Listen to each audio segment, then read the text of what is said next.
ধৈর্যের ফল অনেক মিষ্টি হয়। ধৈর্য ধরলে কিন্তু সাফল্যের মুখ দেখা যায়। আল্লাহ চাইলে কিন্তু সব পারে। আসসালামু আলাইকুম। আমি নিপা বলছি টাঙ্গাইল থেকে। My daily life at home থেকে সবাইকে জানাই স্বাগতম। দূরে কাছে, দেশ এবং দেশের বাইরে থেকে যে যেখান থেকে আমার ভিডিওটি দেখছেন, আশা করি সবাই ভালো আছেন। আলহামদুলিল্লাহ, আমরাও সবাই ভালো আছি। এই তো আজকে কিন্তু ভিডিওটা শুরু করেছি দুপুর থেকে। প্রথমেই রান্না করে নিচ্ছিলাম চিংড়ি মাছ দিয়ে বরবটি। অনেকেই কিন্তু এই বরবটি একদমই পছন্দ করে না, তবে হচ্ছে ছোট চিংড়ি বা গলদা চিংড়ি দিয়ে ভুনা করলে কিন্তু ভীষণই ভালো লাগে। আমি কিভাবে রান্না করলাম চলেন আপনাদের সাথে ওইটাই শেয়ার করি। প্রথমে হচ্ছে চিংড়ি মাছগুলো সব মশলা দিয়ে ভালো করে কষিয়ে নিয়েছি। তারপর কিন্তু এই বরবটিগুলো দিয়ে দিচ্ছিলাম। এগুলা কিন্তু আমি ভালো করে কষিয়ে নিব, নেওয়ার পরে একটু করে পানি দিয়ে দিব। তারপর কিন্তু এটাকে আস্তে আস্তে করে জাল দিয়ে নামিয়ে নিব। গলদা চিংড়ি দিয়ে বরবটি অবশ্যই কিন্তু আপনারা ট্রাই করবেন। খেতে কিন্তু ভীষণই ভালো লাগে। আমি কিন্তু মাঝে মাঝে ট্রাই করি। আজকে চলেন দেখায় আমার বাড়িতে কিরকম কাজ চলতেছে, কতটুকু হলো।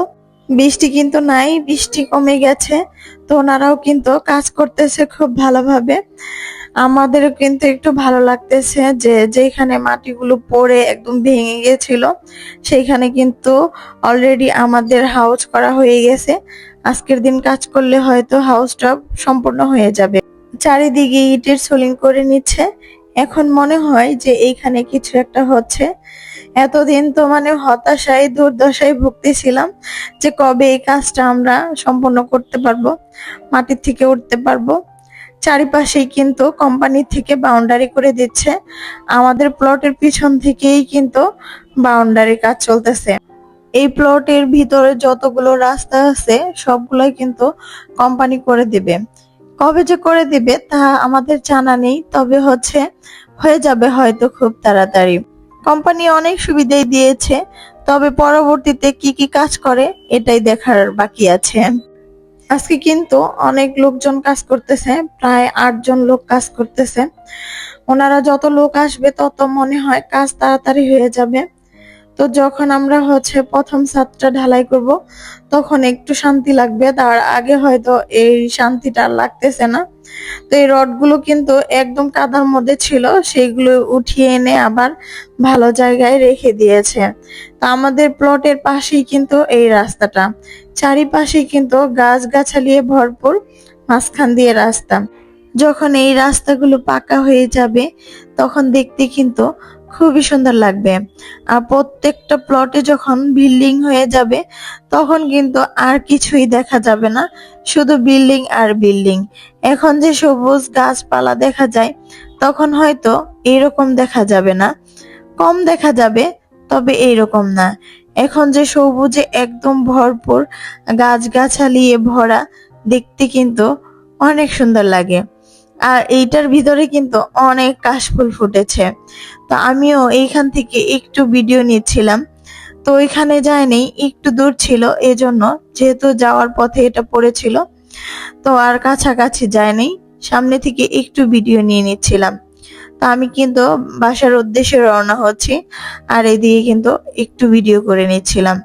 এটা কিন্তু হচ্ছে সামনের দিক, মানে এইগুলার কিন্তু প্লট প্লট করা, মানে A plot, B plot, C plot, D plot, মানে এইরকম করে প্লট করেছে ওনারা।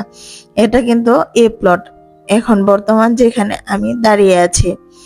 আমরা প্রথমে যদি এগুলা জায়গা কিনতাম তাহলে হয়তো এই প্লটে কিনতে পারতাম।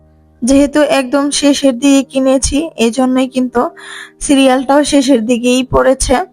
আমি কিন্তু জায়গাটা নিয়েছি সি ব্লকে, তবে তারপরেও আমার প্লটটা কিন্তু একদম মেন রোডের সাথে পড়েছে, প্রথম গেটেই 3 রাস্তার মুখের মধ্যে পড়েছে। তো সবাই বলে যে ভালোই হয়েছে, খারাপ না। তো আমার কেন জানি মনে হয় আমি একদম পিছনে পড়ে গেছি লাস্টের দিকে। তো যাই হোক, কি আর করা, কপালে যা ছিল তাই তো হবে। তো এইদিকে কিন্তু আমি গেটের সামনে চলে আসছি। এটাই কিন্তু হচ্ছে মেন গেট, প্রথমে কিন্তু 2 গেট করেছিল, এখন আপাতত 1 গেট বন্ধ করে দিয়েছে আর এই গেটটা চালু করে দিয়েছে। এটাই হচ্ছে মেন গেট। এইখানে কিন্তু বর্তমানে 2টা করে সিকিউরিটি গার্ড থাকে রাত দিন 24 ঘন্টা। এই রাস্তাটার কিন্তু খুবই বাজে অবস্থা, শিল্প এলাকা, তবুও কেন যে রাস্তাটার এইরকম অবস্থা আমার আসলে জানা নাই। এইখানকার চেয়ারম্যান মেম্বাররা যে কি করে সেটা আল্লাহই ভালো জানে। কবে যে এই রাস্তা ঠিক হবে সেটাও আমাদের জানা নাই। আমার ভিডিওটি যদি আপনাদের ভালো লেগে থাকে তাহলে অবশ্যই একটি লাইক দিয়ে পাশেই থেকে যাবেন, আর প্লিজ একটা সাবস্ক্রাইব করে আমার সঙ্গেই থেকে যাবেন। উপরে থাকা বেল বাটনটিতে অবশ্যই একটি চাপ দিয়ে যাবেন, যাতে করে আমার ভিডিওর নোটিফিকেশন আপনার কাছে চলে যায়। সবাই ভালো থাকবেন, সুস্থ থাকবেন, আমাদের জন্য দোয়া করবেন। আল্লাহ হাফেজ। আসসালামু আলাইকুম।